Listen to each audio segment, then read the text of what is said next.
Samantala, nagbigay naman ng reaksyon ang dalawang dating opisyal ng NBI kaugnay ng pagkakasibak sa kanila sa pwesto ni Justice Secretary Laila De Lima.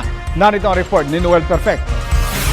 Nagpakita na kaninang isa sa mga bagong itatalagang mga opisyales ng Bureau o National Bureau of Investigation, kapalit ng dalawang inalis na matataas na opisyales ng Intelligence at Investigation Division ng NBI. Si Attorney Ricardo Pangan ang papalit kay Attorney Ruel Lasala sa Investigation Division at ayon sa kanya, ito ay may tuturing na napakalaking responsibilidad at isa na rin paghamon sa kanyang maybe in all the endeavors we have, it's always a challenge. Basta may pinabigay sa yung bagong katungkulan, natural, you have to work on it. Try to be efficient.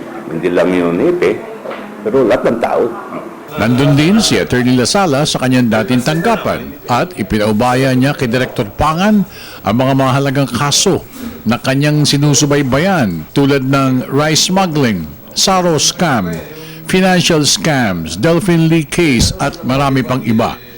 Samantala, pinagdiinan naman ng dalawang mga papaalis ng mga opisyalis ng Bureau na tuloy umanong kanilang pagsampa ng paghingi ng pagpapaliwanag sa mga kinaukulan ng Justice Department kaugnay ng kanilang pagtanggal sa pwesto, pati na rin ang kanilang pagtuturo sa dalawang opisyalis ng Bureau hinggil sa Janet Lim Napoles issue.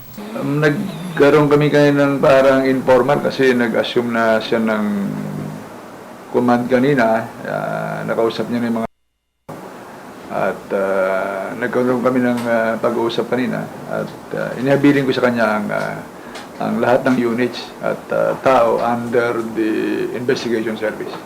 May inisyu na ng Administrative Order number 4 si Director Mendez na nag-create ng panel para imbestigahan yung allegation na yan, ano?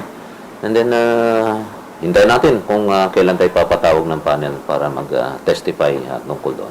Sinubukan namin kunin ang panig ng ilang mga bagong talagang opisyalis ng Bureau pero nagpaumanhin muna mga ito hanggang sa sila'y maitatalaga sa pwesto. Para sa Telebisyon ng Bayan, ako naman si Noel Perfecto.